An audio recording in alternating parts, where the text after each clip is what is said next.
Padahal perangnya di luar sana. Tapi kok tiba-tiba harga barang udah naik aja. Ketika harga minyak udah menyentuh di atas $100 per barel ya, maka goncangannya kan akan luar biasa dahsyat nih. Jangan-jangan ini pedagangnya nih mau ambil kesempatan nyari untung. Ada ekspektasi inflasi yang rutin memang dilakukan oleh para pedagang ya, dan itu sifatnya udah seperti sunatullah lah kalau bahasa sebagai seorang muslim. Jadi kalau tadi ada istilah cash is king, harusnya ada tambahan tuh bahwa cash flow is queen.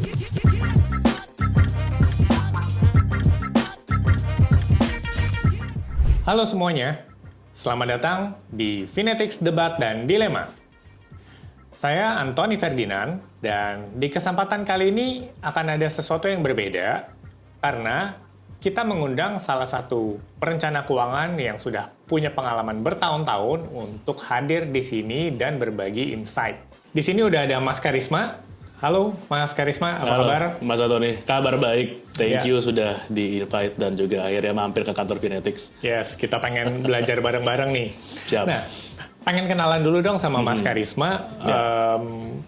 Sebenarnya sebelum masuk ke dunia perencanaan keuangan, kalau Mas Karisma sendiri memang latar belakangnya pernah di mana aja sih? Oke, jadi perkenalkan nama saya Muhammad Karisma, RFC, pemegang gelar sertifikasi perencana keuangan Registered Financial Consultant dari IRFC Amerika yang ada representatif di Indonesia ya melalui IRFC Indonesia. Dan saat ini kalau tadi dibilang sudah bertahun-tahun, sebenarnya sih sudah lebih dari 10 tahun. Wow. Saya berkecimpung di industri perencana keuangan. Jadi saya pernah di perbankan, saya pernah masuk di insurance agency. Saya pernah ada di industri keuangan multi-finance sampai dengan ada salah satu koperasi terbesar di Indonesia juga saya pernah ada di sana. Jadi lumayan banyak menggeluti industri keuangan yang ada di Indonesia sehingga mudah-mudahan apa yang nanti kita diskusikan ya. Itu lebih praktikal ya, lebih mudah dipahamin dan orang-orang itu lebih relate dengan kondisi keuangannya secara sehari-hari. I see, betul. Gitu, jadi memang dengan jam terbang yang cukup banyak dan pengalaman yang cukup banyak, nggak salah nanti kita bisa belajar bareng-bareng sama Mas Karisma. Terus boleh dong dikasih bocoran sedikit Mas Karisma. Sebenarnya selama ini ketika handle klien, kalau tadi kan kliennya berarti yang aku dengar ada klien-klien pribadi, individual, dan juga ngeliat di sosial medianya Mas Karisma itu cukup banyak ngisi event-event di corporate juga. Pengalaman paling unik dan mengesankan apa sih selama berkarir sebagai seorang perencana keuangan nih Mas? Uniknya adalah kita berhadapan dengan banyak orang dengan beragam latar belakang, lingkungan, edukasi, ya, termasuk pemahaman terhadap produk keuangan yang membuat kita itu seringkali dituntut ya untuk menjadi bunglon. Nah, di bunglon di sini berarti apa? Kita harus beradaptasi dengan cara-cara klien kita tuh berpikir. Atau kalau tidak, ya kita tidak akan mendapatkan klien ya, karena kondisinya gini. Tidak semua orang itu mereka cocok dengan pemikiran dan cara komunikasi yang saklek dari seorang perencana keuangan. Tapi mereka seringkali harus dimengerti reason why behind the scene-nya supaya kita kemudian bisa menggali lebih lanjut dan dari situ kita bisa meng-offer sesuatu hal yang kurang lebih bagaimana sih untuk melakukan tindakan-tindakan korektif non-progresif agar kedepannya mereka itu punya sebuah pengelolaan keuangan yang kita anggap itu akan menjadi lebih baik dan menuju ideal dibanding apa yang mereka lakukan saat ini. Jadi memang diperlukan cara komunikasi interpersonal yang lebih baik. Saya alhamdulillah dari zaman awal bekerja, memang awalnya passionnya itu nggak di bidang marketing atau bisnis ya. Tapi justru karena mengambil sertifikasi perencana keuangan Mas Antoni, saya jadi belajar banyak bagaimana kita bisa bertemu dengan banyak orang dengan beragam latar belakang dan cara komunikasi tadi. Untuk kemudian akhirnya saya masuk ke industri keuangan itu tidak takut lagi untuk menjadi seorang sales marketer gitu ya, yang menjual produk. Karena dari situlah akhirnya maturity kita diuji gitu ya, dan kemudian kita tuh akhirnya bisa punya cara-cara komunikasi yang lebih inklusif, bisa masuk ke banyak orang gitu ya, dan kemudian itulah yang nanti akhirnya membuat saya sekarang alhamdulillahnya bisa masuk ke beragam kalangan dengan latar belakang klien, baik itu sifatnya individu ataupun korporasi, karena at the end kita berhadapan baik itu individu atau korporasi dengan person ya kan ya.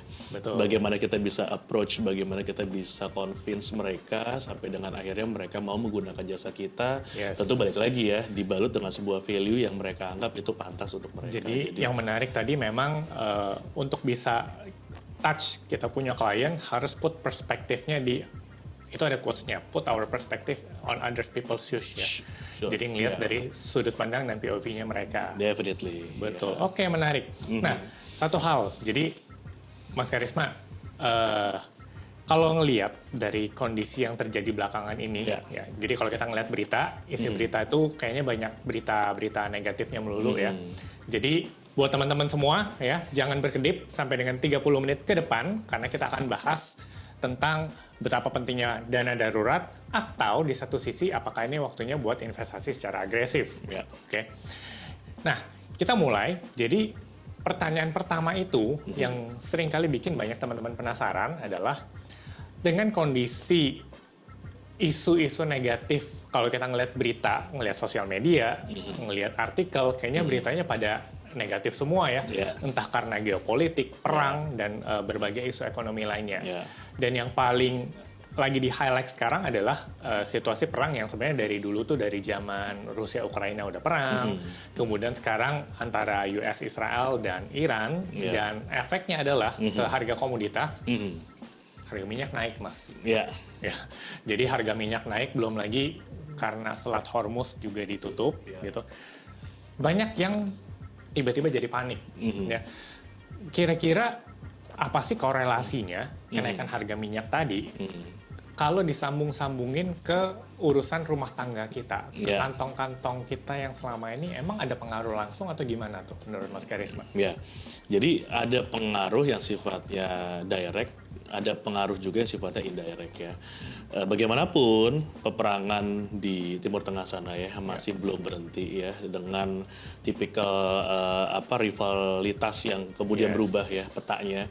Sementara nih Palestina lagi agak slow down dulu ya, tapi mereka beralih ke Iran. Tapi Iran itu ternyata usut punya usut mereka menguasai jalur perdagangan 20% minyak dunia per harinya. Betul. Gitu ya. Jadi Selat Hormuz ditutup, itu efeknya adalah adanya penutupan 20% akses perdagangan minyak dunia setiap harinya. Itu aja kapal pada banyak ngantri nggak bisa lewat ya. Yes.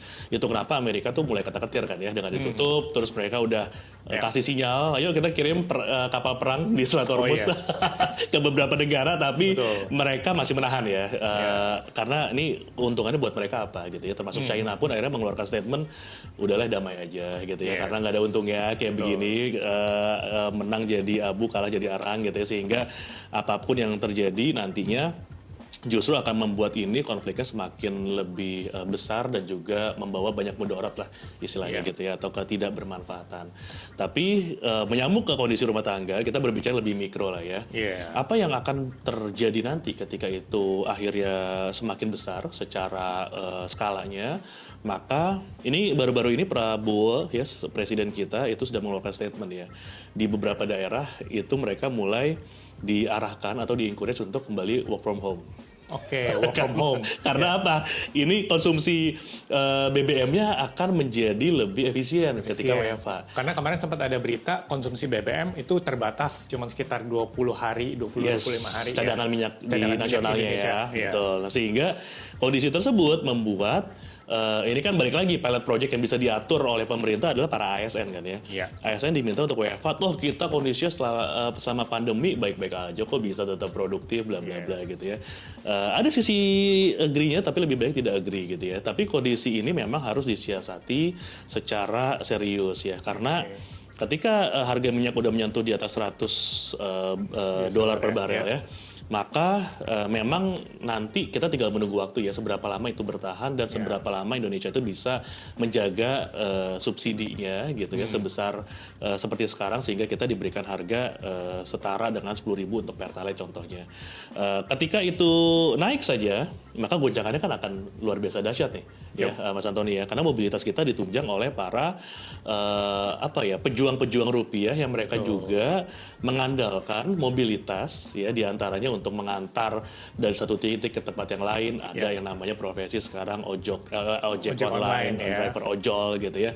Terus ada juga profesi-profesi yang memang tidak mungkin berkaitan dengan mobilitas satu dengan yang lain, tapi mereka memang menggunakan kendaraan ya untuk mencapai dari satu titik ke titik yang lain. Itu kan sesuatu hal yang memang tidak bisa kita lepaskan dari kehidupan kita sehari-hari. Yang kedua adalah soal distribusi logistiknya untuk kita konsumsi sehari-hari itu juga pasti akan terdampak. Jadi banyak nih sektor yang pastinya nanti akan bisa terkena efeknya. Nah, apa yang terjadi ketika itu benar-benar kita rasakan, ya otomatis harga-harga juga kita akan alami kenaikan gitu ya. Jadi kayak domino efek gitu ya? Domino efeknya itu akan sedemikian besar nantinya. Jadi ke rumah tangga kalau ditanyain apa sih efek dari perang itu, mungkin secara directnya sekarang belum ada. Tapi pelan-pelan ketika ternyata ada kebijakan menyangkut kenaikan harga BBM contohnya, maka itu akan langsung menyentuh seluk-beluk kehidupan masyarakat kita. That's why saya selalu mengencourage kita mulai nih menjaga likuiditas ya. Yang tadi kita belum aware, yuk kita mulai aware lagi dengan hal-hal yang kaitan dengan likuiditas keuangan rumah tangga terutama ya, atau pribadi. Karena itulah yang nanti akan menopang nih keberlangsungan hidup kita nih, Mas Antoni. Betul, menarik. Karena walaupun tadi Mas Karisma bilang bahwa efeknya mungkin ya perangnya kan jauh di sana. Kalau efeknya ke sini mungkin nggak langsung berasa, tapi pelan-pelan itu tadi ada domino efeknya. Apalagi kalau ngomongin tentang awareness-nya sendiri, masih banyak kadang teman-teman yang nanya nih Mas, ini harga minyak naik, padahal perangnya di luar sana. Tapi kok tiba-tiba harga barang udah naik aja? Jangan-jangan ini pedagangnya nih mau ambil kesempatan nyari untung semaksimal mungkin gitu. Kira-kira apakah benar statement itu? Atau kalau tadi dari sisi awareness-nya sendiri supaya teman-teman juga lebih paham, ada keterkaitan apa sih sama ya terutama harga barang pokok ya? Jadi saya mengambil dari dua POV ya. Yang pertama ketika kita berbicara efek langsung dari luar, maka memang itu takes time. Tapi kan ada ekspektasi inflasi yang juga terjadi di ranah lokal ya. Kebijakan-kebijakan yang kaitannya dengan pendapatan gitu dan pengeluaran di tanah air ya, kebijakan makro yang kemudian diambil oleh otoritas di atas sana, itu bisa menyebabkan juga tuh Mas Antoni ya, ada kondisi di mana bad ekonomi menciptakan inflasi, good ekonomi pun juga menciptakan inflasi. Jadi dua-duanya tuh punya ekspektasi yang berbeda dengan kondisi yang berbeda-beda juga. Jadi memang apalagi di momen Ramadan dan juga Idul Fitri yang lalu ya, ketika kondisinya ada ekspektasi inflasi yang rutin memang dilakukan oleh para pedagang ya, dan itu sifatnya udah seperti sunatullah lah kalau bahasa sebagai seorang muslim, sudah sewajarnya dan sudah senormalnya dan sudah reguler atau rutin terjadi. Makanya pemerintah mengeluarkan kebijakan adanya THR untuk para pekerja misalnya, karena memang ada ekspektasi inflasi yang terjadi atas dasar akulturasi budaya di Indonesia. Jadi setiap hari raya keagamaan di Indonesia itu selalu diselipkan oleh sebuah perpaduan dengan kebudayaan yang sudah terjadi berpuluh-puluh tahun atau bahkan beratus-ratus tahun yang lalu, tidak bisa kita stop begitu saja. Jadi ada efek positifnya pasti ya, ketika orang pergi mobilitasnya tinggi, mudik ke kampung halaman, ekonomi akan berputar gitu ya. Ketika orang berbelanja nggak mau ketinggalan OOTD-nya di momen Lebaran ya. Harus tetap updated ya. Betul. Padahal mereka pakai mungkin belanja setahun sekali, dipakai juga setahun sekali pada saat momen Lebaran ya. Tahun depan udah nggak boleh tuh dipakai lagi tuh. Karena bukan baju baru. Udah bukan baju baru. Beda. Temanya pun berbeda. Jadi ini saya nggak tahu ya trendsetternya siapa. Tapi dari zamannya kemarin itu apa sih? Model-model yang sebelumnya tuh warna-warna hijau gitu ya, terus kemudian jadi berubah warna apalagi di tahun lalu temanya gitu ya. Sekarang nggak tahu nih temanya apalagi tahun yang ini ya, kemarin yang kemudian kita pasti akan dituntut ya untuk terus mengupdate fashion dan juga stylenya. Tapi anyway itu at the some point juga tidak terlalu keliru juga, selama kita punya budgeting yang tepat, kita sudah mengalokasikan sedemikian rupa agar benar-benar ya apa yang kita keluarkan itu memang on track lah, tidak over atau excess dari apa yang kita sudah budgetkan. Nah, yang menarik adalah memang kita tahu kalau selama Lebaran, pasca Lebaran itu kan banyak keuangan pribadi yang harus recover lagi ya. Karena kemarin harga barang-barang naik, terjadi yang namanya demand pull, banyak permintaan. Tapi juga secara personal kan kita juga harus tata lagi keuangan. Nah, cocok nih. Satu, di Indonesia harga barang kemarin baru naik karena selama bulan Ramadan. Tapi di sisi lain harga minyak juga ikutan naik. Jangan-jangan efeknya double nih buat kita. Nah, menurut Mas Karisma sendiri, lebih mending kita ngerem belanja dari sekarang supaya keuangan aman, atau kan banyak di advice juga harus tetap belanja buat bantu UMKM karena di Indonesia UMKM itu menyumbang lebih dari 50% untuk kontribusi PDB kita. Kalau dari sisi Mas Karisma gimana tuh kira-kira? Dua-duanya bisa jadi tepat ya, tapi at some point juga mereka bisa jadi keliru ketika kita gagal untuk mendefinisikan tadi ya, apa yang dimaksud dengan berbelanja, apa yang dimaksud dengan kita itu menyuburkan UMKM kita supaya mereka itu meningkatkan skala ekonomi ya dari tingkat yang paling mikro sampai nanti pengaruh ke kontribusinya pada PDB nasional gitu. Tapi kondisinya seperti ini. Ketika kita berbicara orang untuk nahan, ngerem ya, berarti memang ada warning ya yang sedemikian dahsyat bahwa kita harus punya personal alert dalam artian bahwa Personal alert. Apakah ketika kondisi tertentu ya yang menyebabkan kita tidak bisa beraktivitas, kita terkena potensi kehilangan pekerjaan yang paling buruk ya, atau kita stop sama sekali untuk punya penghasilan, itu membuat kita punya sumber untuk tetap bisa hidup. Nah, ketika kita kan yang bisa menjawab dari kita masing-masing semua di sini ya.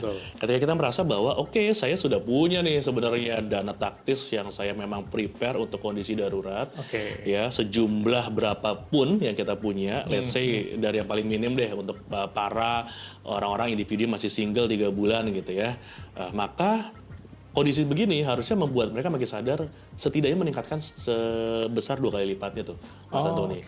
Karena kita nggak pernah tahu ya kondisi tertentu ketika buruk, kita cuma 3 bulan ternyata membutuhkan waktu 6 bulan untuk kita bisa recover, cari pekerjaan lagi, itu kan banyak terjadi ya. Bahkan di kondisi pandemi terakhir tuh yang paling real, ya. Ketika orang rasa emergency fund 3 bulan itu harusnya ideal, ternyata nggak cukup apa-apa. Nggak cukup juga. Dan masalahnya adalah kondisi buruk itu kita nggak pernah tahu kejadiannya kapan. Betul. Ini tadi kalau Mas Karisma bilang tadi udah ada alertnya. Mungkin ya kejadian pasca lebaran, harga naik kemudian juga di luar secara global harga minyak juga naik. Tapi kita harus lebih aware ya artinya ya. Jadi itu kondisi di mana kita secara pribadi ya sadar bahwa apakah kita punya resource yang cukup ya untuk menghidupi kebutuhan kalau ternyata nanti di satu waktu kita menghadapi kondisi terburuk layaknya pandemi kemarin, tidak bisa beraktivitas. Let's say kita ngomong di tahun ini deh setahun aja. Kalau pandemi kan agak lebih ya, setahun plus gitu, mungkin plus 6 bulan lagi gitu. Jadi overall itu kurang lebih 2 tahun lah gitu ya. Tapi ketika kita berbicara personal dengan kondisi yang ini indirect ya kita berbicara ya. Kalau perang itu kan rasanya agak jauh ya kalau kita berbicara dampak langsung ke Indonesia. Kecuali kita di negara Saudi Arabia di atau Timur Tengah sana gitu ya, yang saling bisa berhubungan tuh Dubai, kemudian di Yaman, di Arab sendiri gitu ya. Di Indonesia kan relatif lebih jauh, sehingga kita mungkin nggak langsung masuk ke arah sana, tapi lebih ke tadi efek kepada ketika harga minyak naik, gitu, terus ke kondisi perekonomian juga jadi terdampak secara tidak langsung, itu juga pengaruh ke apa yang kita lakukan sehari-hari dalam ikhtiar menjemput rezeki kita dalam bekerja gitu ya. Yang kedua, konsumsi ketika kita berbicara UMKM. Ya, saya juga selalu mengencourage bahwa kebutuhan itu kan sangat-sangat relatif juga ya. Kita selalu berbicara bedakan kebutuhan dan keinginan. Betul. Tapi needs padahal versus wants, needs versus wants mulu. Tapi padahal needs-nya pun kita bisa mendefinisikan lagi nih, ya kan? Kebutuhan seperti apa yang nantinya bisa benar-benar membuat kita tuh merasa ini sesuatu hal yang memang sudah harus dan semestinya saya keluarkan. Kalau tidak ada ini saya akan tidak bisa bertahan hidup gitu kan. Nah, definisi itu yang nanti akan menjadi penentu nih Mas Antoni ya. Karena sekarang kita berdefinisikan saya butuh untuk makan. Itu kan relatif ya. Kebutuhan hidup memang. Tapi makannya di mana? Di warung kaki 5 atau di restoran. Kan sama-sama niat sebenarnya. Mau yang kaki 5 atau yang bintang 5 gitu ya. Kaki 5 atau bintang 5. Terus yang kedua, kita berbicara apa misalnya kebutuhan untuk kita grocery shoppingnya deh gitu ya. Itu udah mulai kita bisa pelajari di masa pandemi ya. Ternyata saya nggak pakai produk tertentu yang premium, baik-baik aja kok. Saya cari barang substitusinya misalnya yang ternyata itu membuat budget saya menjadi lebih efisien. Nah jadi berbelanja diantaranya kita bisa membentuk sebuah pola atau kebiasaan yang cukup membantu kita juga dengan tadi mensupport UMKM contohnya. Kita mulai membatasi untuk berbelanja di supermarket besar yang secara harga mungkin relatif lebih mahal, bisa berbelanja untuk kebutuhan yang sifatnya mungkin lifestyle kita, tapi yang tetap terjaga secara cash flow ya, pengeluarannya, budgetnya. Di sisi yang lain kita mulai alihkan ke tadi source yang memang menyediakan provider UMKM yang mungkin secara harga juga jauh lebih efisien. Jadi kita bisa nih mengatur keuangan rumah tangga secara lebih taktis dan cermat dengan cara-cara kayak gitu. Menariknya berarti keuangan pribadi bisa tetap terjaga gitu Mas, tapi sambil tetap berkontribusi supaya ekonomi terus berputar ya. Bersetuju. Jadi kata kuncinya kalau tadi aku rangkum itu adalah memang kita harus punya certain amount sebagai dana taktis tadi yang kita sendiri udah siap ketika kejadian buruk nggak pernah tahu datangnya kapan, tapi at least kita ready. Terus yang kedua, even untuk belanja, ya belanja boleh tetap belanja, bukan ada yang nggak boleh belanja. Tapi kita juga bisa ada guidance untuk jaga dari sisi rasio belanjanya ya. Dan memastikan ketika belanja, ya kita bisa belanja ke teman-teman UMKM juga gitu. Oke, menarik dari Mas Karisma. Dan ketika ngomongin dana darurat, jadi ada gambaran orang suka bilang, apalagi kalau kondisinya itu, teman-teman di investment banyak yang bilang nih, kondisi kalau nggak pasti, cash is king. Kalau kondisi kacau begitu, relevansinya ke personal finance, apakah benar mutlak benar-benar perlu untuk punya dana darurat yang super tebal sampai dengan 12 bulan? Atau jangan-jangan itu kebanyakan sih kalau menurut Mas Karisma? Di kondisi yang nantinya kita bisa terkena sebuah resiko ya Mas Antoni ya, saya selalu bilang bahwa emergency fund yang berlaku secara rumus dalam perencanaan keuangan itu kan ada 3 hitungan ya, secara simpelnya. 3 kali pengeluaran untuk orang yang masih single, 6 kali untuk orang yang sudah berkeluarga dengan 1 anak minimal gitu ya. Lebih dari 2 tanggungan, apalagi kita sampai terkena fenomena sandwich generation, maka itu udah kebutuhannya 12 bulan ya. Nah, ketika kondisinya masuk ke ranah yang lebih buruk gitu ya, maka emergency tadi kita bisa strategikan ke 2 hal nih. Kalau itu dalam bentuk liquid, maka kita tambah rasio pengalinya. Jadi kalau misalnya tadi 3 kali, minimal jadi 2 kalinya deh, jadi 6 kalinya. Kalau udah 6 kali, kita prepare untuk 12 bulan ya. Atau yang kedua gitu, kita ubah secara instrumennya. Jadi sebagian kita konversi ke instrumen yang relatively memang itu instrumen safe haven ketika masa pandemi atau krisis itu muncul. Ya, jadi saya biasanya tuh udah mengencourage orang, udah sebagian kalau misalnya sekarang masih too liquid dalam bentuk tabungan deposito, yuk mulai berani sebagian itu masuk ke logam mulia misalnya. Ya, jadi itu akan meningkatkan nilai dari total asetnya ya, sehingga mereka tuh nggak perlu nambahin lagi. Kalau misalnya 12 kali tuh mereka tinggal convert aja sebagiannya jadi misalnya emas gitu ya. Tinggal portofolionya digeser realokasi aja, direalokasi. Betul. Nah, itu akan membuat kita punya ketenangan karena dalam kondisi pandemi itu sudah sangat-sangat natural orang-orang itu akan pindah ke instrumen yang lebih konservatif gitu ya. Jadi kalau tadi ada istilah cash is king, harusnya ada tambahan tuh bahwa cash flow is queen. Nah, jadi cash flow ya. Cash flow-nya itu queen ya. Jadi cash doang, tapi kalau kita gagal untuk mengalokasikan ke instrumen tepat yang bisa menopang ya alokasi portfolio kita menjadi lebih kokoh, maka itu akan sangat-sangat fragile dan mudah sekali untuk tergerus ketika kita membutuhkan gitu. Tapi kalau kita bisa mulai rebalancing portfolionya ya dengan mengalokasikan ada tambahan diversifikasi yang lebih ke instrumen safe haven contohnya, maka itu akan memperkokoh ya kondisi portfolio kita secara garis besarnya, sehingga itu akan menopang keberlangsungan hidup kita lah dengan dan ketenangan pikiran kita tentu saja ya ketika kondisi yang terburuk sekalipun terjadi ke kita. Menarik. Artinya kalau tadi dapat kosakata baru nih teman-teman. Ada cash is king, cash flow is queen ya. Karena setuju, karena kalau kita jagain cashnya aja, memang dananya tersedia, liquid. Tapi jangan sampai dana yang standby itu cenderung diem aja dan kita nggak sadar. Kan ada yang tadi namanya di awal kita bahas ada yang namanya inflasi, ya. Jadi makanya penting juga untuk atur strategi alokasi asetnya ya. Even itu dana darurat, kita juga punya opsi untuk adjust, ya, rebalancing lagi portofolionya. Betul. Nah, ngomongin tentang rebalancing portofolio, Mas Karisma. Jadi balik-balik dengan kondisi yang saat ini lagi bergejolak. Nah, apalagi kalau ngomongin kejadiannya perang, kemudian tadi harga minyak naik, juga banyak teman-teman yang lari ke instrumen safe haven tadi emas. Artinya kan harga komoditas itu jadi cenderung lebih menarik. Ya, memang ada momentumnya kebetulan. Nah, kira-kira kalau dari sisi kita sebagai perencana keuangan, di satu sisi harus jaga likuiditas, tapi di sisi lain ada market opportunity.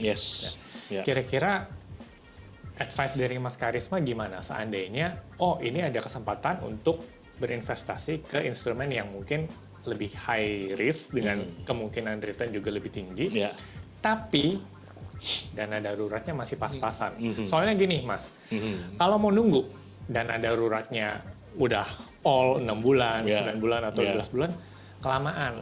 Nanti ketinggalan market timing. Itu kira-kira gimana, Mas? Ini pertanyaan klasik ya, dan selalu menarik ya untuk kita bahas gitu. Karena ibarat ayam sama telur kadang-kadang ya berbicara masalah ini.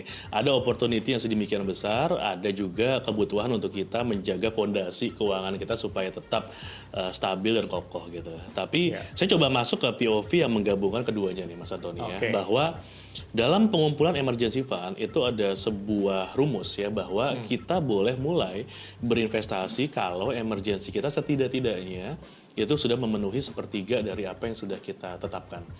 Jadi let's say saya emergensinya 12 bulan ya. Tapi saya baru ada 4 bulan nih. Maka itu sudah mulai bisa kita split. Tapi bukan kita berarti hilangkan sama sekali ya posnya. Kita sudah bisa tambah untuk emergency tadi lewat cash flow bulanan kita, tapi di sisi yang lain kita bagi ini setengahnya buat investasi. Kalau misalnya kebutuhannya 12 bulan, 4 bulan itu kan kehidupan yang ya kita bisa lah mulai mencari pola baru gitu ya dalam mencari potensi penghasilan baru atau penghasilan tambahan. Menarik, tapi artinya benar-benar nggak harus nunggu emergency fund-nya udah pol dulu baru bisa switch gitu, tapi bisa berjalan beriringan gitu ya. Karena bisa jadi ketika kita mencoba masuk ke investasi ya, walaupun balik lagi ketika kita mau memutuskan untuk investasi apalagi yang higher risk, maka kita harus make sure literasi kita cukup, Mas Antoni. Itu note dari saya. Jadi jangan pernah bermimpi untuk investasi kalau kita tidak tahu apa yang mau kita investasikan atau bagaimana mereka bekerja di belakang layarnya. Ya, ketika itu tidak kita lakukan, kita tidak berhasil untuk mengetahui sedemikian dalam, maka forget it, kita mendingan fokus ke emergency fund. Itu catatannya. Tapi kalau kita mau investasi, kita mau belajar, let's say kita mau masuk ke instrumen yang lebih agresif ya. Kalau kita berbicara safe haven, komoditi layaknya emas ataupun perak, itu kan versi konservatifnya. Tapi kalau mau masuk yang agresif sampai ke trading, kalau kita gagal untuk tahu hanya sekedar ikut-ikutan, melihat tren, bagaimana teman kita kemudian bisa sukses dalam jangka waktu pendek, maka saran saya skip dulu ya, fokus ke emergency, dan dari emergency itu mungkin ada sebagian dialokasikan untuk kita belajar upgrade diri dan ilmu kita. Itu menarik. Barusan kata-kata tentang teman bilang kan ini waktunya tepat buat investasi. Apalagi kadang banyak teman-teman nanti yang bilang investasinya ke instrumen A atau instrumen B gitu kan. Itu kira-kira at the end malah menghasilkan efek FOMO nggak sih, Mas? Dalam arti gini, tadi setuju ternyata dana darurat itu bisa berjalan beriringan sambil kita membangun dana darurat dan bisa berinvestasi berbarengan. Tapi problemnya adalah banyak kan orang dan teman-teman yang nggak ngerti instrumen A resikonya apa, instrumen B resikonya apa. Kemudian jawabannya satu, dianjurin teman bilang masuk ke sini. Nah, apa sih yang membedakan sesuatu hal itu bersifat FOMO aja, atau memang udah bagian dari strategi? Apa yang sih membedakan orang yang supaya nggak terkesan FOMO tuh gimana kalau menurut Mas Karisma? Secara psikologi sebenarnya kita memang harus punya prinsip nih, Mas Antoni ya. Jadi FOMO itu tidak keren. tidak selamanya keren lah. Nggak saya selamanya bilang. keren. Ya, jadi selama kita tahu bahwa FOMO itu didasari oleh hal-hal yang kaitan dengan kebutuhan kita, hal-hal yang dikaitkan dengan kemampuan kita, hal-hal yang dikaitkan dengan kecocokan kita, maka FOMO itu bisa jadi tidak keren gitu. Jadi tren itu bisa jadi bukan sesuatu hal yang cocok untuk kita.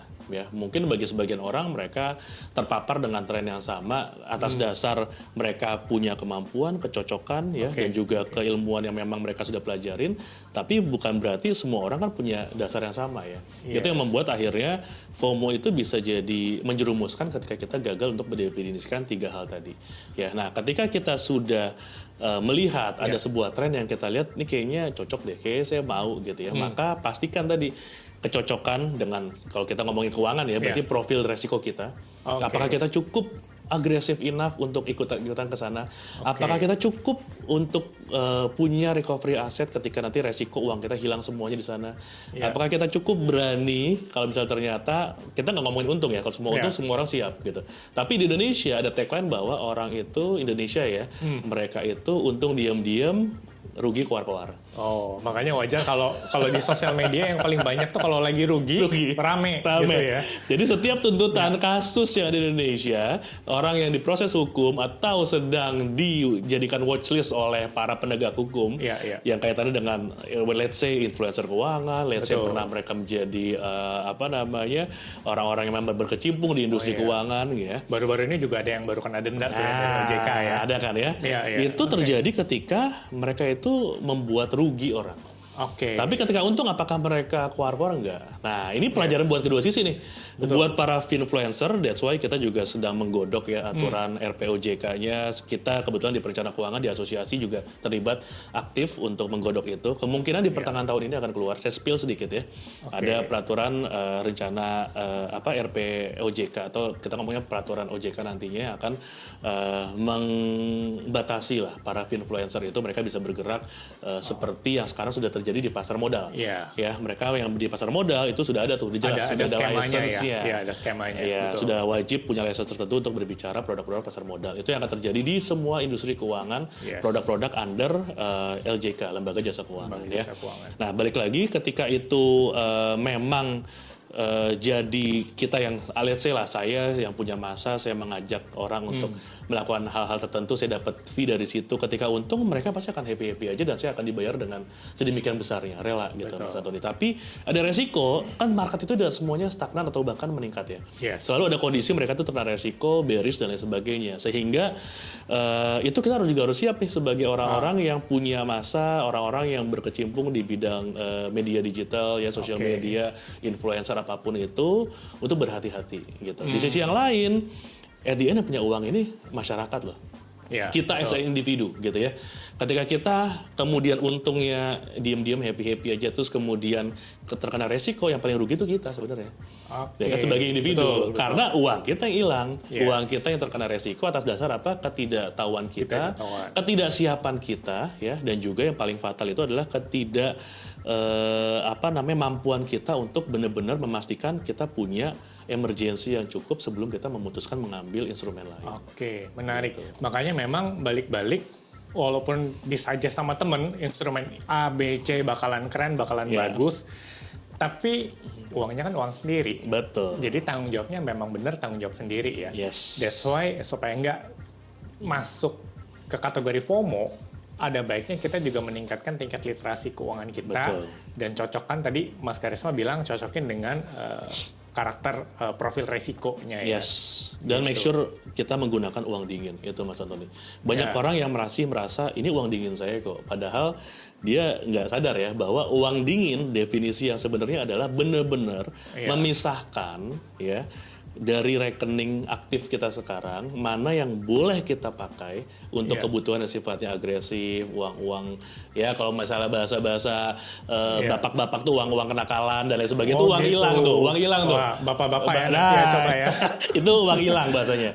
Ya kita siap untuk kehilangan itu, tapi seringkali orang nganggap bahwa apa yang di rekening Padahal digabung ya sama emergency, digabung sama iya. kebutuhan bulanan, itu dianggap kayak ya udah nih uang nganggurnya, uang dinginnya. Nah, itu benar-benar strategi pemisahan itu nih, menseparasi antara budget untuk kita emergency ke account yang memang benar-benar kita pisahkan, save, syukur-syukur tidak ada biaya bulanan ya, terjaga secara amount-nya. Nah, itu akan menentukan tuh ya Mas Antoni bagaimana kita bisa memastikan uang dingin inilah yang benar-benar kita pakai instead of semua atau sebagian nanti akhirnya terpinjam ya atas dasar itu padahal masih emergency fund kita alokasinya. That's it. Ya. Jadi definisi uang dinginnya itu adalah jangan uang yang diharapkan dipakai buat kebutuhan bulanan, buat bayar ini dan itu, mentang-mentang masih ada waktu 1 bulan ke depan buat bayar-bayaran dipakai dulu. Itu actually bukan salah uang banget dingin. ya, itu bukan uang dingin. Exactly. Oke, dan ngomongin tentang kebutuhan, tadi kan kita ngomongin uang dingin itu harus terpisah dari uang yang dipakai di kehidupan sehari-hari buat bulanan gitu ya. Nah, kita tahu kondisinya sekarang harga barang naik, tapi pendapatan tetap. Oke. Gamenya kira-kira gimana sih trik supaya ketika kita bisa budgeting dengan kondisi yang tadi harganya naik, pendapatan tetap nih Mas. Tapi kita pengen bisa budgeting tanpa ngerasa miskin. Oke. Ini strategi yang juga perlu kita cermati ya, dan juga kita harus cukup adaptif sih untuk bisa melakukan ini ya. Karena seringkali kita tuh kan dalam hal manajemen arus kas kita bicara atau cash flow management. Kuncinya itu sebenarnya 2, Mas Antoni ya. Ketika kita merasa kurang dengan penghasilan kita atau mungkin kita ngerasa terlalu mepet atau bahkan cenderung defisit ya. Maka cuma ada 2 cara. Either kita menambah income kita, ya, cari source of income lain alternatif yang bisa kita coba telusuri, atau yang kedua kita meminimalkan pengeluaran atau mengefisiensikan expense kita. Ya, ketika itu bisa kita lakukan salah satunya, maka kita selamat. Yang menjadi persoalan adalah orang itu nggak bisa mendefinisikan apakah saya bisa menambah penghasilan saya atau pengeluaran jenis apa yang saya bisa tahan. Nah, itu yang akan menjadi PR terutama. Ngomongin tentang pengeluaran jenis apa yang bisa ditahan. Karena kan orang suka nggak sadar itu kelihatannya jajannya sedikit-sedikit, Mas. Tapi sering ya? Tapi sering. Terus ini untung lagi kemarin kalau puasa bisa ngerem-ngerem sedikit ya.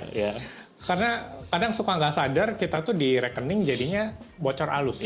Nah, kalau menurut Mas Karisma, kira-kira ada nggak sih tips ideal supaya kita bisa mendeteksi si bocor halusnya tadi, supaya nggak bikin rekening itu jebol, nggak pernah tahu duit larinya kemana.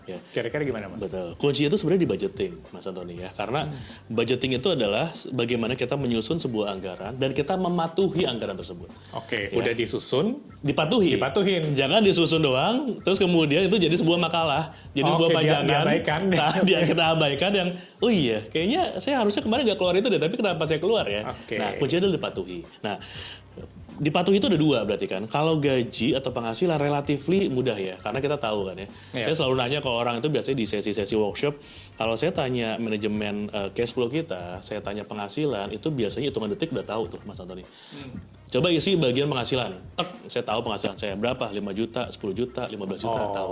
Udah ada mappingnya gitu mapping ya? itu jelas. Yang PR itu adalah di pengeluaran. That's why ada sebuah pepatah yang berbicara bahwa it's not about your salary that makes you rich, but it's your spending habits. Spending habits-nya ya. Jadi yang menentukan kita bisa kaya atau tidak bukan penghasilan kita, spending habits kita sebenarnya.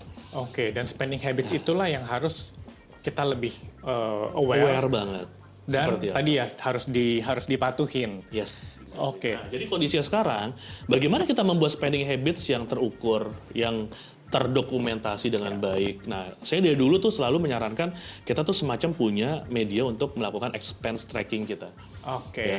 Kalau dulu orang sesimpel nyatet di notes gitu. Cuman mereka jadi text time ya buat ngitungnya, ada waktu lagi gitu. Nah, sekarang kan udah banyak sekali ya fitur-fitur yang bisa kita manfaatkan ya, apps-apps yang bisa kita utilisasi untuk kepentingan kita dan kebermanfaatan terhadap bagaimana kita mengatur keuangan kita setiap bulannya dengan melakukan tadi penginputan daily atau mungkin apapun itu yang kita keluarkan di waktu itu, dan kemudian nanti akan terrecord dengan jelas kemana-mana aja. Syukur-syukur nanti bisa kelihatan tuh alokasinya tuh. Oh, ini buat buat ngopi-ngopinya, oh ini buat konsumsi, ini buat transportasi, kita jadi tahu dari setiap bulan itu berapa banyak yang kita pakai untuk kebutuhan konsumsi, transportasi, sampai dengan hal-hal yang sifatnya mungkin untuk lifestyle kita. Setuju.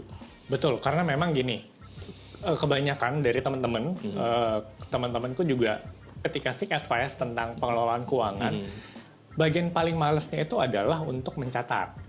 Ya, orang suka bilang tuh paling berat untuk mencatat bahasa sendiri, Mas. Nggak nyadar tiba-tiba belanja ini mau nyatat, aduh kayaknya berat nih nggak jadi. Terus memang effortnya juga cukup banyak. Kadang yang harus buka buku atau harus buka laptop, catat lagi, itu kan journey-nya panjang. Nah, good news-nya kita di Finetics nih, Mas Karisma, kita juga mau bantu dan assist financial journey-nya teman-teman. Jadi proses untuk tracking expenses tadi itu bisa dilakukan dengan lebih mudah. Salah satunya kalau teman-teman yang suka detail itu tetap bisa mencatat secara manual. Terus kalau mau cepat, baru habis jajan dapat stroke, tinggal difoto aja, Mas. Tinggal difoto, nanti langsung terbaca berapa jajan hari ini dan kita tinggal input. Atau kalau ketemu yang versi mager banget, ya udah tinggal pakai fitur voice, tinggal ngomong aja hari ini jajan kopi 50.000 dari saldo akun A misalkan. Itu akan ke-record otomatis. Tujuannya satu, supaya nggak ada alasan lagi buat mager-mager. Tapi memang sesuai pesan dari Mas Karisma tadi adalah gimana kita bisa ngatur spending habits-nya ya, Mas Karisma. Betul. Jadi dari situ sebenarnya akan muncul sebuah kesimpulan yang kita bisa jadikan lesson lah dari pengeluaran kita setiap bulan ya. Biasanya itu yang paling kelihatan tuh setelah 3 bulan biasanya, Mas Antoni ya. Ternyata saya paling banyak tuh di kopi-kopinya ya. Ngopi-ngopi setiap hari itu ya murah sebenarnya, 20.000 ya. Bocor halus makanya tadi ya. Tapi frekuensinya kadang-kadang bahkan bisa sehari 2 kali loh. Ya kan? Dan sebulan, let's say rata-rata di angka 20 hari kerja, let's say gitu ya. Kaliin aja Mas Antoni, udah berapa tuh? Tapi real, itu juga terjadi sama aku karena tiap pagi sebelum datang ke kantor, suka jajan kopi, kopinya murah 12.000. Tapi nggak berasa, 12.000 kalau dikaliin udah berapa aja gitu ya. Ini kalau Mas Antoni mungkin berbeda, udah punya budgetingnya. Bagaimana dengan masyarakat umum di luar sana? Yang kemudian menganggap bahwa, ya itu kan ada, bahasanya itu instant dopamine ya. Jadi mereka itu mencari kesenangan instan dari hal-hal yang receh sebenarnya tuh Mas Antoni. Recehnya itu seperti apa sih? Kopi, tapi frekuensinya dibikin rutin atau bahkan mereka tuh kadang ketika ngerasa setiap kali mumet, setiap kali pusing, overwhelmed sama pekerjaannya, my instant dopamine is kopi gula aren. Jadi ada suggestion yang terbentuk dan itu diadopsi sama otak. Kalau nggak dapat itu nggak bisa fokus. Nggak bisa fokus. Padahal kopi gula aren itu kan manis ya, sweet gitu. Kalau apalagi orang yang normal sugar, orang tuh udah penelitian banyak itu tuh nggak ngilangin ngantuk, malah nambah ngantuk yang ada. Cuman alam bawah sadar kita mengatakan bahwa saya ketika kondisi begini harus minum ini. Contoh. Gitu makanya mungkin salah satu cara supaya kita bisa ingat yang tadi tuh ketika monitoring. Terus kita jadi ingat, wah ternyata dalam minggu ini jajannya udah banyak gitu ya Mas ya. Itu minimal jadi alarm juga. Alarm kita. Buat kita lebih ngerem. Betul, setuju. Oke, menarik. Dan balik tadi kebetulan terbersit ketika ngomongin tentang uang dingin. Anggap nih contoh case-nya Mas Karisma. Ada pertanyaan, kalau misalkan punya budget 5 sampai 10 juta lah. Ya, ceritanya tahu dong kenapa 5 sampai 10 juta, mungkin kemarin baru dapat THR. Oke, ya. Terus bagusnya supaya dananya itu tetap tidak tergerus inflasi, bagusnya ditempatkan di instrumen yang tadi yang liquid, atau bahkan ya udah ini market timingnya pas nih, masukkan ke instrumen yang fluktuasinya tinggi. Kalau menurut Mas Karisma gimana? Ya, jadi kalau kita punya extra budget di luar dari apa yang kita dapat, itu kan kita anggap sebagai bonus ya. Bonus ataupun kita anggap sebagai insentif yang ya kita bisa pakailah untuk sesuatu hal yang meningkatkan value atau mungkin menjadikan sebuah hal yang meningkatkan nilai pengetahuan kita ya atau literasi kita. Itu saya selalu mengencourage gini sebenarnya. Urutan prioritas dalam sebuah perencanaan keuangan itu kan ada 5 ya. Ketika kita punya net worth yang positif diiringi sama cash flow yang positif, ketika itu sudah terjadi, kita punya manajemen utang yang proporsional, ya kan. Terus kemudian kita punya emergency, itu otomatis tadi ya kita sudah bahas. Yang selanjutnya itu adalah kita punya proteksi diri sampai dengan investasi. Jadi ketika tahapan-tahapan awal itu sudah dilewatin sebenarnya, Mas Antoni, ada checklistnya ya. Ada checklistnya. Jadi emergency fund saya sudah beres. Atau let's say masih kurang gitu ya, sedikit. Maka sebagian akan ditambah ke sana, sebagian lagi bisa kita pakai untuk kebutuhan-kebutuhan yang memang bisa mempercepat ya, melakukan eskalasi terhadap proses investasi atau pelipat gandaan uang yang kita miliki gitu. Sehingga itu sesuatu hal yang boleh-boleh saja. Balik lagi, rumusnya adalah pahami sebelum membeli. Gitu Pahami sebelum membeli. Jadi kita make sure apa yang kita lakukan itu benar-benar paham risk and return trade-off-nya, hubungan antara return dengan resikonya. Ya, yang kedua kita paham time horizon-nya. Karena banyak orang itu yang nggak sabaran nih, ya kan? Untuk bisa mendapatkan sedemikian besar hasil, kadang-kadang kan dibutuhkan sebuah proses gitu ya. Betul. Bahkan sangat-sangat pahitnya itu kita bisa seolah-olah tuh kehilangan sama sekali dulu uangnya. Kehilangan sama sekali ya dulu. Kan? Seolah-olah ya. Kalau kita belum merealize loss-nya kan berarti masih unrealized. Jadi ya kadang-kadang kita dihadapkan dengan sebuah fakta bahwa duit kita tuh sebenarnya lagi nggak ada dulu gitu. Ya kan? Tapi banyak orang yang menganggap bahwa ini cepet kok. Padahal nature-nya itu untuk produk jangka panjang misalnya. Betul. Tapi karena momentum kita anggap itu udah pasti dan mutlak akan terrecover dengan lebih cepat. Karena ada asumsi sendiri yang terbentuk, asumsi gitu terbentuk. Ya. Sehingga itu harus kita pahami banget bahwa sebenarnya nature produk itu selalu kan high return, high risk ya. Betul. Selalu time horizon-nya cenderungnya lebih panjang. Gitu. Maka kita coba ubah stigma kita bahwa kita pingin return yang lebih tinggi, higher return but manageable risk. Itu yang paling bijak sebenarnya. Manageable risk berarti apa? Resiko jangka pendek itu tidak membuat kita akhirnya bertindak serampangan. Contoh, kita investasi nih mau jor-joran ke sesuatu hal yang kita anggap ketika momen lagi krisis, perang, menuju perang dunia ketiga atau apapun itu anggapan kita, semuanya itu akan terrecover dengan lebih cepat. Harga-harga akan terdiskon, ya kan, dan kita harapannya bisa mendapat keuntungan lebih cepat. Oke, history bisa mengatakan itu pada satu titik. Betul. Tapi kita harus meyakini bahwa masing-masing produk itu diciptakan untuk jangka waktu yang sudah memang berjalan ya sejauh ini atas dasar riset yang sudah terbentuk lah secara nature dari produknya. Time horizonnya berbeda-beda. Betul. Nah dari situ maka ketika kita berbicara produk jangka panjang, ya time horizon kita harus berbicara kemungkinan di atas 5 tahun. Gitu. Bahkan 5 tahun kurang dikit pun bisa jadi lagi kondisi yang juga tidak favorable gitu kan ya.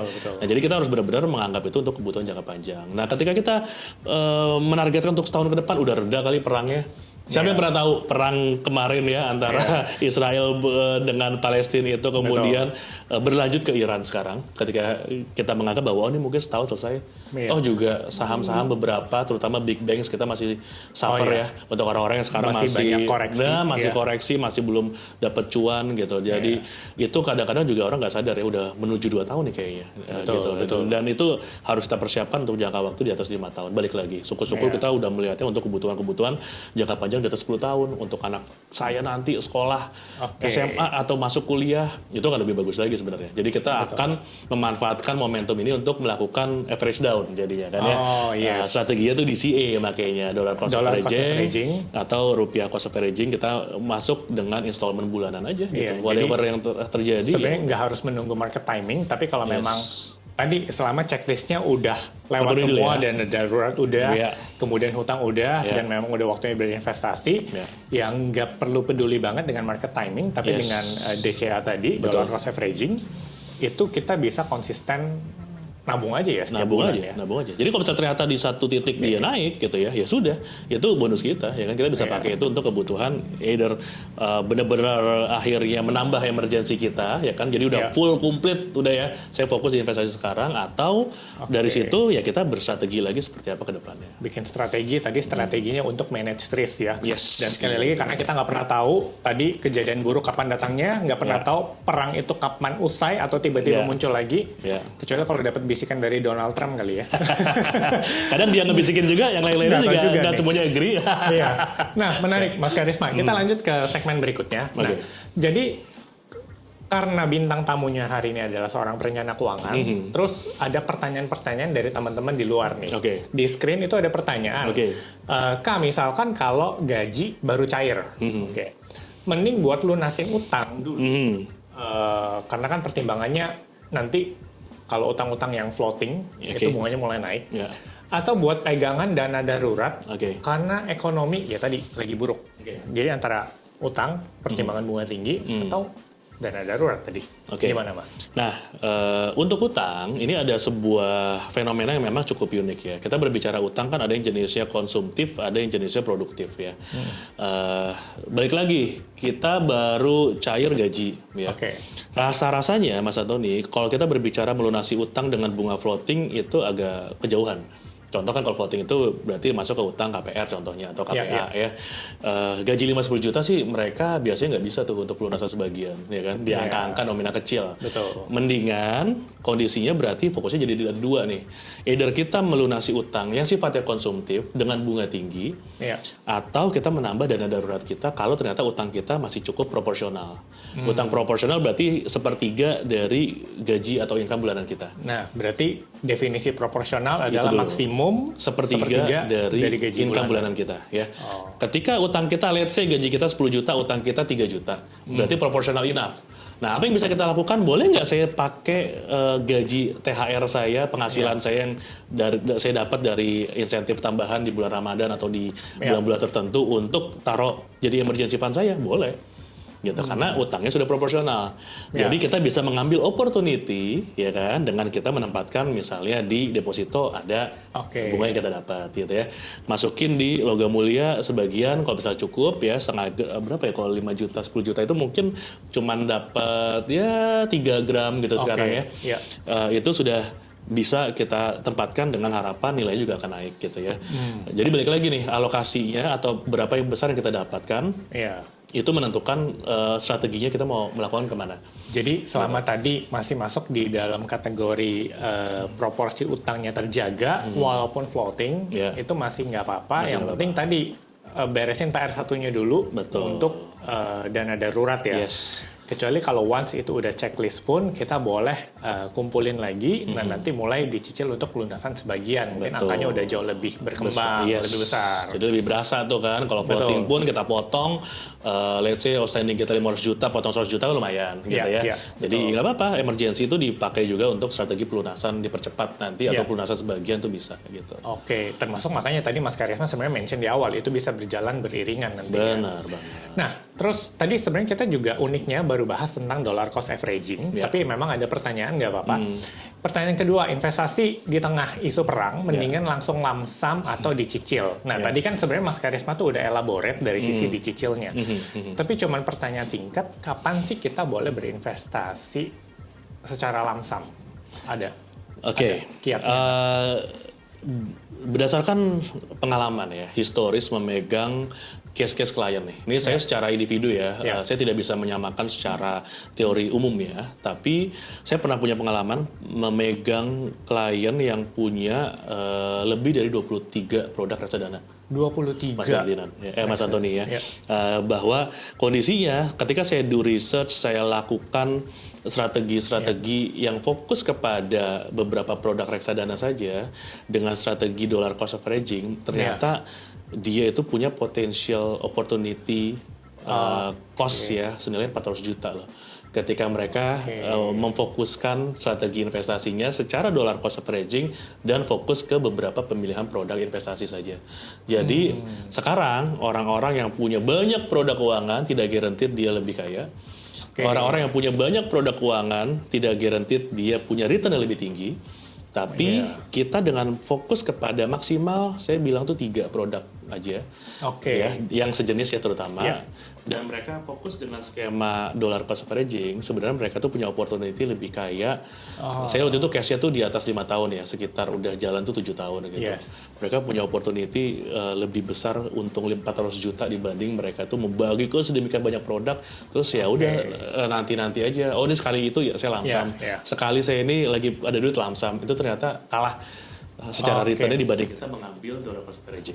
Karena kalau ditarik kesimpulan tuh kemungkinan, karena kita nggak pernah tahu, orang lihat memang grafik harga naik dan turun, tapi kan kita nggak pernah tahu titik dipnya itu di mana, level bottomnya. Atau momentum kita mendapatkan uang lebih itu di momen yang mana nih, kita nggak tahu kan. Nggak pernah dapat angka yang persis dan waktu yang persis. Kita nggak pernah dapat betul right timing and right amount di waktu yang sama. Jadi kadang-kadang dengan kita berinvestasi rutin itu jauh lebih menguntungkan dibanding kita mencari momentum nanti. Jadi saya punya 10 juta, setiap punya 10 juta saya masukin. masukin. Nah itu kadang akan kalah dibanding kita yang rutin nabungin 1 juta setiap bulan. Setuju, karena ternyata tanpa sadar dengan rutin itu juga grafik pertumbuhannya itu juga udah at least udah mengikuti marketnya sendiri ya. Ya, betul banget.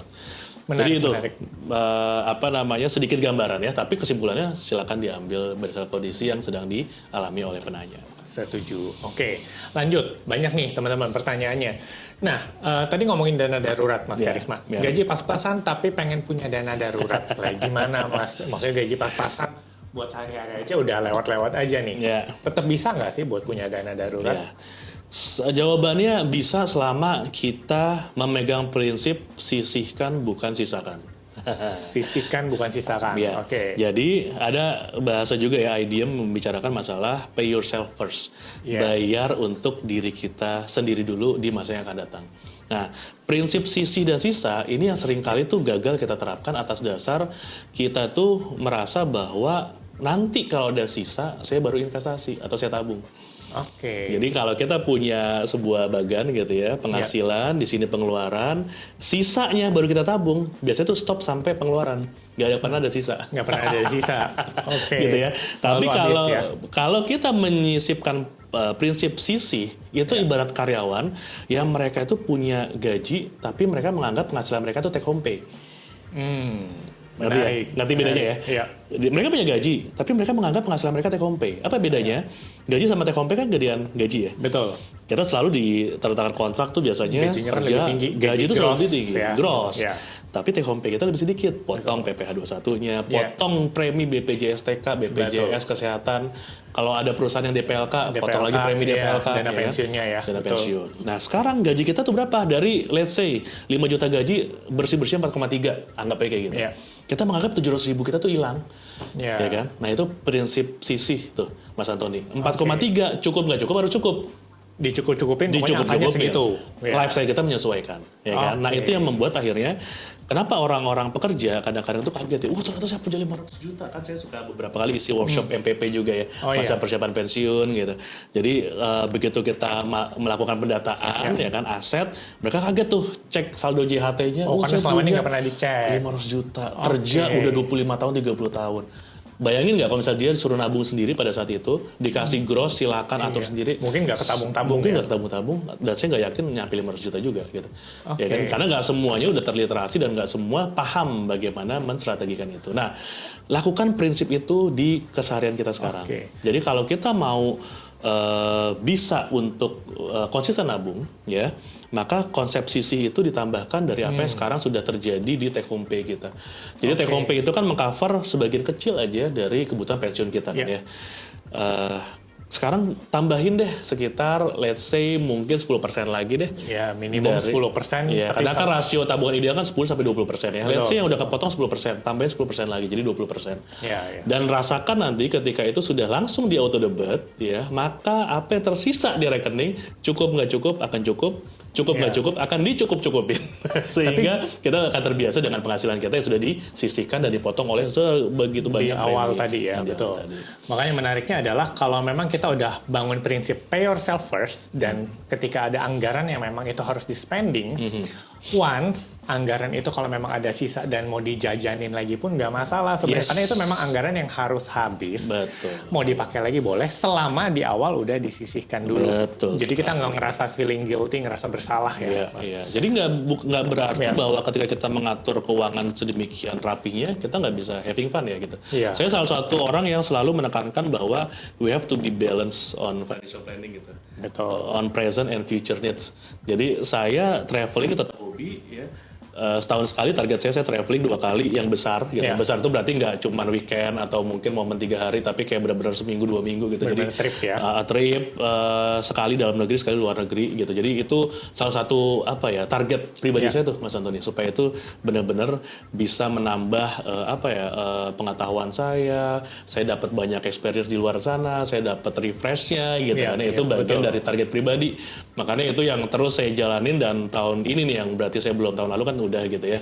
Jadi tahun ini saya setting lagi targetnya. Tapi balik lagi itu harus terpenuhi kan.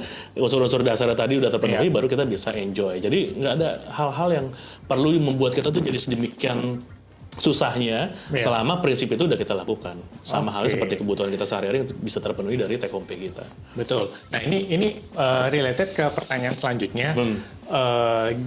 Gimana caranya supaya bisa konsisten nabung? Okay. Apakah misalkan, kalau tadi kan Mas Karisma udah kasih spill sedikit, harus punya cita-citanya. Contoh tahun kemarin udah sempat jalan-jalan, tahun ini kan belum. Apakah itu bisa jadi motivasi juga buat menambah semangat supaya kita konsisten nabung, atau ada tips dan trik lain juga nggak, Mas? Kita harus ada yang di aim atau pursue gitu ya. Kira-kira memang saya tuh mau mencapai apa di momen jangka pendek, menengah sampai panjang gitu. Tidak semua orang cocok dengan apa yang saya planningkan atau saya tetapkan, ya kan. Jadi itu sah-sah saja karena masing-masing orang passionnya berbeda-beda gitu. Saya ngerasa kalau setahun itu nggak ada travelingnya, kayaknya ada yang kurang gitu ya. Dan saya meyakini karena di Islam pun barang siapa yang mereka itu berjalan, mereka tuh mencari, bersafar gitu bahasanya ya, mengeksplor lah dunia yang Allah ciptakan ini, maka rezekinya juga akan ditambah. Itu keyakinan saya sebagai seorang muslim juga. Jadi memang saya tuh hobinya kayak gitu, Mas Antoni. Jadi saya sudah traveling ke negara itu lebih dari 15 kurang lebih gitu ya. Jadi ke lokal saya udah lebih dari 50% provinsi di Indonesia gitu. Jadi kayak itu bagian dari cara saya mendewasakan diri, ketemu banyak orang, memahami budaya gitu ya, dan saya mendapatkan rezeki gantinya dari situ atas keyakinan saya gitu ya. Tapi di luar itu, maka bagaimana orang-orang itu bisa nabung adalah mereka benar-benar harus menetapkan tujuan keuangan itu apa. Jadi misalnya tujuan keuangan itu yang bisa jadi motivasi sebenarnya. Betul. Ya? Jadi saya senang ketika anak saya nanti bisa masuk ke sekolah SD yang ini yang bagus gitu ya, yang saya udah cita-citakan. Itu impian mereka. It's okay gitu sih. Jadi itu jadikan sebagai motivasi. Saya pingin nanti di tahun ke-5 saya tuh udah punya kendaraan ini atas dasar musuh saya dendam kesumat nih sama orang ini, dia tuh udah punya ini. Dendam positif dong, ya kan? Iya, positive revenge jadi pengen menunjukkan gitu kan. Jadi kita mau menciptakan sweet revenge atas saya tuh mungkin dulu pernah direndahkan, saya pernah dianggap sepele, sebelah mata, saya pingin punya aset rumah di umur sekian. Boleh nggak? Boleh. Itu cara kita untuk mempursue apa yang kita tetapkan sedari sekarang, dan kita konsisten nabung dari situ. Gitu. Jadi jadikan hal-hal yang tadinya itu auranya negatif jadi sesuatu hal yang positif ya. Konversi toxic negativity kita menjadi toxic positivity, supaya itu menjadi sesuatu hal yang membuat kita itu benar-benar bisa maju terus konsisten, persisten dalam hal tadi ya, mencapai apa yang kita inginkan. Mudah-mudahan itu menjadi tips yang benar-benar bisa relate ya terhadap apa yang benar-benar kita lakukan sehari-hari sekarang. Betul, itu benar-benar bold banget karena memang mungkin kebanyakan teman-teman itu suka ngerasa susah buat nabung karena blur. Cuman di advice, tiap bulan harus nabung, tiap bulan harus nabung, tiap bulan harus nabung, tapi nggak pernah tahu tujuannya apa. Nah, once kalau tujuannya udah terbentuk, itu kan justru tadi seperti yang Mas Karisma bilang bisa jadi semangat. Jadi kita benar-benar mau pursue tadi, mau kejar tuh dream-nya ya. Oke, menarik ya. Jadi teman-teman sekali lagi, buat yang dari tadi udah ngikutin, kita ngelihat sama-sama bahwa ternyata diskusi dan perdebatannya itu adalah kita ngelihat bahwa nggak pernah ada satu ukuran pun yang pas untuk setiap orang, karena setiap orang juga harus balik-balik pahamin ya, Mas, profil resikonya sendiri tadi gimana kaitannya dengan gejolak market yang ada saat ini. Kemudian toleransi resikonya tadi, tujuan keuangannya juga tadi juga disebutkan ya. Nah, itu yang harus masing-masing orang pahamin dulu. Jadi setelah ini teman-teman nanti bisa juga cek kira-kira standing positionnya saat ini ada di level mana, bagian mana yang sebenarnya masih jadi PR ya Mas Karisma. Betul. Itu harus di checklist dulu. Gitu. Setuju. Nah, sebelum aku akhirin, aku sekali lagi mau mengucapkan thank you juga buat Mas Karisma yang udah banyak ngobrol bareng di sini. Aku yakin teman-teman juga banyak dapat pencerahan, dan mungkin boleh Mas Karisma sedikit pesan singkat dan closing statement buat teman-teman yang dengerin kira-kira. Ya, jadi dalam hal mengelola keuangan sebenarnya tidak ada right or wrong dari sisi bagaimana kita mengelola keuangan secara pribadi ya, karena masing-masing dari kita itu punya kondisi yang berbeda-beda ya. Jadi kita tidak bisa menyamaratakan satu prinsip ke semua orang. Itu kenapa kita perlu untuk benar-benar mencoba memahami diri kita sendiri dulu. Karena kata filsuf Aristoteles, dia pernah bilang bahwa know yourself is the beginning of all wisdom katanya. Jadi mengetahui diri kita itu adalah awal dari kita itu punya kebijaksanaan dalam hidup. Jadi orang-orang yang gagal menjadi bijaksana dalam hidup karena dia tuh nggak kenal dirinya sendiri. Nah, dalam hal keuangan, mengetahui diri kita sendiri itu membuat kita jadi paham ya, seberapa besar kemampuan kita, bagaimana kita bisa mempersiapkan masa depan seperti yang kita inginkan, karena semua kebutuhan atau tujuan keuangan itu relatif dari masing-masing orang. Kita yang bisa menentukan, tapi akan sangat sayang kalau kita nggak berani bermimpi dan kita nggak berani menetapkan tujuan keuangan. Oh, itu gratis sebenarnya. Yang bayar itu adalah persiapannya kita dari sekarang. Tapi menetapkan tujuan itu masih free sebenarnya. Ya, tapi kalau misalnya kita nggak berani untuk bermimpi, kita nggak berani untuk punya tujuan, maka kita nggak akan kemana-mana. Kita akan gini-gini aja. Pastikan kita melakukan hal-hal kecil dari sekarang, hal-hal yang sifatnya konsisten, dan itu dimulai dari diri kita sendiri dulu, dari sekarang juga. Oke, mantap ya. Dicatat teman-teman semua, thank you. Dan sekali lagi terima kasih buat teman-teman yang udah menyaksikan Debat dan Dilema, karena kita tahu di setiap dilema selalu ada perdebatan, dan di sini kita bukan mau mencari siapa yang benar atau siapa yang salah, tapi bagaimana kita menyikapi setiap pilihan dan mengambil pelajaran di setiap keputusan yang dibuat, terutama kalau berkaitan dengan hal keuangan. Ya. Nah, untuk teman-teman, jangan lupa untuk subscribe, like, dan share, plus nyalain juga notifikasinya. Jadi ketika ada update, teman-teman juga akan tahu kabar terbarunya gimana. Plus, kalau masih ada pertanyaan buat Mas Karisma, teman-teman boleh ketik di kolom komentar, dan nanti akan dibahas lagi kalau ada kesempatan sesi lanjutan sama Mas Karisma ya. Siap. Oke. Pastikan teman-teman stay tune, tetap pantengin channel kita di Debat dan Dilema episode selanjutnya.